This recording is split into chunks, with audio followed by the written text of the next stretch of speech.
Coucou tout le monde, j'espère que vous allez bien. Je suis ravie de vous retrouver aujourd'hui pour une nouvelle vidéo Netflix dans laquelle je vais vous présenter 3 séries que j'ai littéralement dévorées. Pourtant, ce sont des séries qui ont été inspirées de livres ou de films qui ont déjà été diffusés il y a très longtemps et que j'ai pourtant dévoré, que j'ai vraiment apprécié. Alors avant de commencer, tout d'abord, bienvenue à vous si vous êtes nouveau sur ma chaîne. N'hésitez pas à vous abonner en cliquant juste là en bas de votre écran. Sur ma chaîne, on parle de pas mal de choses et tout est catalogué dans des playlists. Donc si c'est Netflix qui vous intéresse, n'hésitez pas à aller visiter la playlist de Netflix. Pour les autres, eh bien, merci de continuer à me suivre et pour tous mes nouveaux abonnés, bienvenue à vous.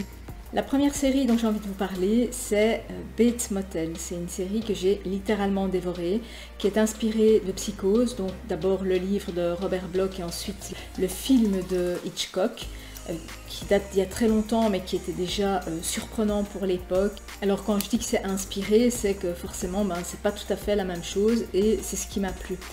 Et en fait dans cette série on retrouve donc Norman Bates et sa maman Norma, qui est vivante dans la série, parce que dans le film, elle est morte. Et en fait, son mari meurt, on ne sait pas comment au début de la saison, et ils partent.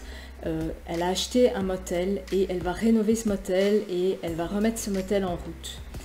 Et donc Norman, qui on voit bien un petit problème de psychose, en fait il est psychotique mais on ne s'en rend pas tout de suite compte parce que c'est un personnage qui est quand même attachant, qui a l'air fragile et qu'on a envie vraiment de cocooner, qui n'a à peine que 18 ans, donc il est encore en pleine adolescence. Il prend le rôle de l'homme de la maison. En fait sa mère lui laisse prendre ce rôle d'homme de la maison et c'est un rôle qu'il prend vraiment à cœur.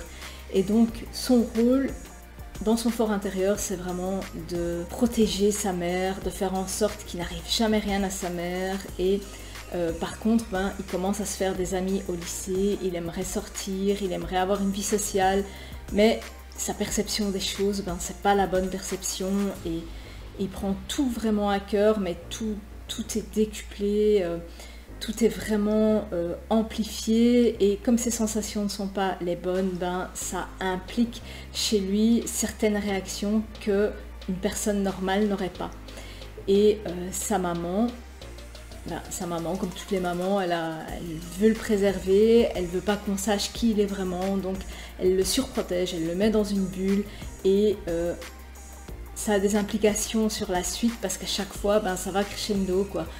Plus il vieillit, plus il grandit, plus il vit des situations qu'il ne comprend pas toujours, qu'il ne perçoit pas de façon correcte et plus il a des réactions qui sont pas normales et plus ça a des incidences sur les gens qui sont autour de lui.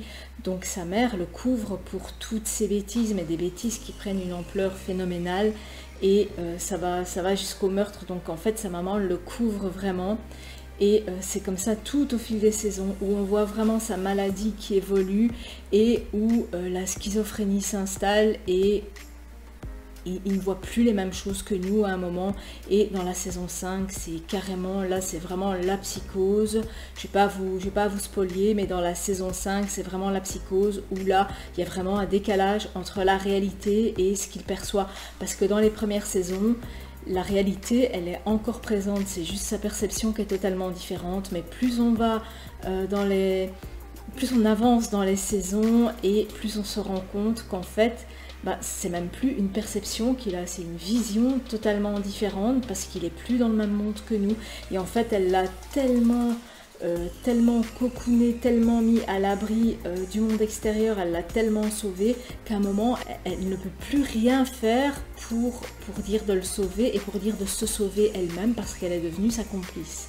Alors c'est une série qui est assez dure, assez angoissante, j'en ai parfois pas dormi de la nuit quand je regardais ça trop tard le soir parce que ça m'angoissait, parce que je suis fort empathique et je me disais, bon sang, mais qu'est-ce que moi je ferais si je devais faire face à des situations pareilles en tant que mère, voir son enfant délirant, voir son enfant qui ne perçoit pas la réalité, essayer toujours de le remettre dans la réalité, essayer de lui faire entendre raison et voir qu'en fait il se plante à chaque fois et qu'il est persuadé d'avoir raison et découvrir aussi des choses atroces que son enfant a fait et être mis face à la réalité et se dire mais c'est pas possible quoi, et ça m'angoissait vraiment. Donc voilà, donc c'est une série dans laquelle j'ai vite été prise et que j'ai dévoré vraiment en quelques semaines. Je regardais ça tous les jours. Alors la deuxième série que j'ai à vous proposer, c'est What If avec Renée Zellweger dans le rôle d'Anne Montgomery, que je n'avais pas reconnu directement parce que j'étais restée sur le personnage de Bridget Jones pour elle. Donc je me suis dit mais tiens, c'est quelqu'un que je connais, c'est un visage qui m'est familier, mais je n'arrivais pas à remettre un nom dessus, et dans ce rôle elle est totalement différente et c'est un rôle qui lui va vraiment à merveille. Donc What If, c'est l'histoire de Lisa qui a été adoptée par sa nounou une fois que ses parents sont morts dans un incendie. Donc quand elle était avec le fils de sa nounou, et elle a été ensuite adoptée par sa nounou et elle a ensuite perdu sa sœur d'un cancer, donc sa sœur adoptive, et c'est de là que lui est venue cette envie de trouver le moyen de sauver tous ces gens qui souffrent de la même maladie que sa sœur avait. Et elle trouve la solution, mais il faut la financer. Donc elle cherche des investisseurs et tout le monde lui ferme la porte parce que ça paraît tellement utopique que personne ne veut investir dans sa société. Et un soir, son mari qui travaille dans un bar reçoit la visite d'Anne Montgomery qui lui dit « Je suis prête à investir dans la société de votre femme, venez chez moi ». Donc elle les reçoit tous les deux. C'est vraiment hyper luxueux par rapport à ce que eux possèdent et ce que Anne Montgomery possède. C'est deux mondes totalement différents. Donc Anne leur propose 80 millions d'investissements, mais à une seule condition, il faut que Sean passe la nuit avec elle. Donc et il y a un contrat qui dit qu'elle ne pourra jamais savoir ce qui se sera passé pendant cette nuit. Elle ne pourra jamais demander ni à Anne ni à son mari ce qui se sera passé. Donc au départ elle refuse, mais bon, il y a quand même toute sa société, les gens qui travaillent pour elle, et elle se dit une nuit c'est rien quoi, on est quand même un couple solide, allez, on accepte. Elle accepte et à partir de là, donc Anne investit. Il se passe des choses, mais le comportement de son mari change. Et elle pense qu'ils ont juste couché ensemble, mais on se rend compte que ça va bien plus loin que ça. Et cette nuit a des implications sur toute leur vie parce que elle se sent mine de rien trahie, et lui, il y a un autre côté de sa personnalité qui sort, et elle attrape une certaine maturité, une certaine puissance aussi de par sa société et de par la place que Anne lui donne et de ce que Anne veut qu'elle soit. Et donc c'est tout ce film où on voit ce cheminement, c'est un peu tragique, où on voit ce cheminement de ces trois personnages qui évoluent à travers l'argent, à travers le monde des affaires, et aussi à travers la vie de couple qui a été quelque part salie. Et on apprend plein de secrets. Elle apprend des secrets de son frère, elle apprend des secrets de son mari, elle apprend les secrets par les amis de son mari, elle apprend des secrets aussi de Anne Montgomery, et elle évolue dans un monde où tout est mensonge, où tout est...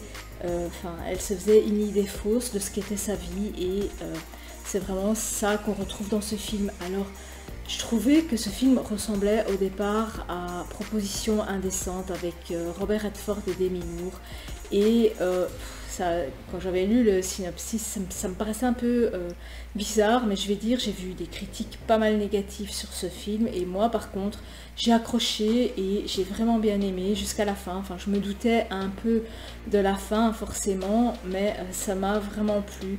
Donc si vous aimez ce genre d'intrigue, voir un peu ces différences de monde entre le monde de, j'ai envie de dire, de l'employé modeste et le monde de la haute finance, c'est quand ces deux mondes se rencontrent, ça peut parfois se heurter. Et alors quand il y a eu des failles comme ça dans un couple, jusqu'où on est prêt à aller? Est-ce qu'on est prêt à accepter, à pardonner, à passer au-dessus, à continuer sa vie telle qu'elle était, ou est-ce qu'il y aura des changements, ou est-ce que ça peut avoir d'autres implications? Ça, je vous laisse le découvrir.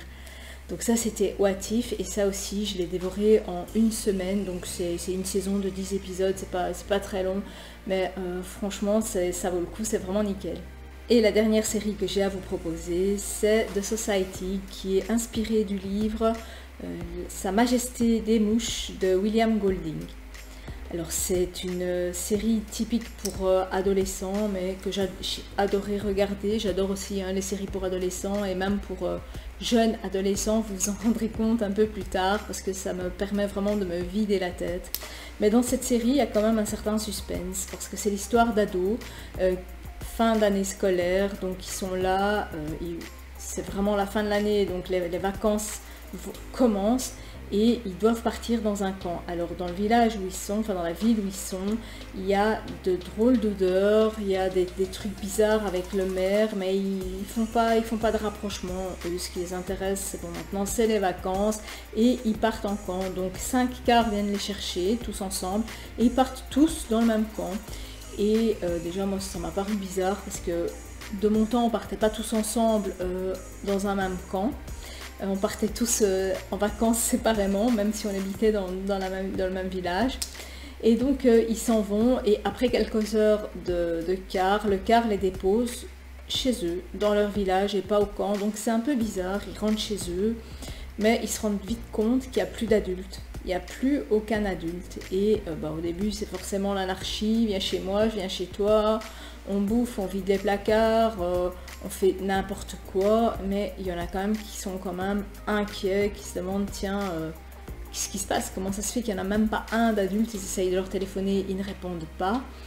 Et en fait c'est l'anarchie parce qu'on se rend compte que quand ils n'ont plus de nourriture, ils vont piller les magasins et il va falloir instaurer un système, une démocratie et c'est ça le plus dur, c'est comment ils vont s'en sortir pour créer cette démocratie. Ça m'a aussi fait un peu penser à The 100 où ils sont sur une autre planète où il n'y a plus rien sur la Terre et qu'on prend les gens qui sont en prison, on les met sur Terre pour voir comment ils vont s'en sortir et pour voir s'ils vont vraiment recréer une démocratie. C'est vraiment le même genre de film et on se rend compte que avec leur manque de maturité, les ados, ça réagit pas comme ils devraient et il y a des clans qui se forment, il y a des alliances et forcément il y en a qui sont contre d'autres et ça a aussi certaines implications parce que ça va aller aussi jusqu'à, ça va avoir des conséquences qui sont parfois désastreuses sur certains personnages. Donc ça, je vous laisse le découvrir si vous aimez ce genre de film. Et franchement, c'est quelque chose qui est divertissant tout en étant assez prenant, assez... il y a quand même une intrigue, donc ça m'a bien plu. Et je vais vous dire, j'aspire la saison 2 parce que dans le dernier épisode, j'ai vu quelque chose qui me fait dire... Je suis peut-être sur la bonne voie dans l'idée que je me faisais de ce qui se passe. Donc j'attends la saison 2 pour voir comment ça va se dérouler. Bien voilà, dites-moi un peu si vous aussi vous avez vu ces séries, est-ce que vous en avez pensé et si elles vous ont plu aussi, si vous avez la même analyse que moi, si vous avez perçu les mêmes choses que moi. Ça m'intéresse aussi de savoir si on a la même perception, vous et moi. Et voilà, j'espère que cette vidéo vous aura plu et... je vous dis à très bientôt pour de prochaines vidéos. Ciao!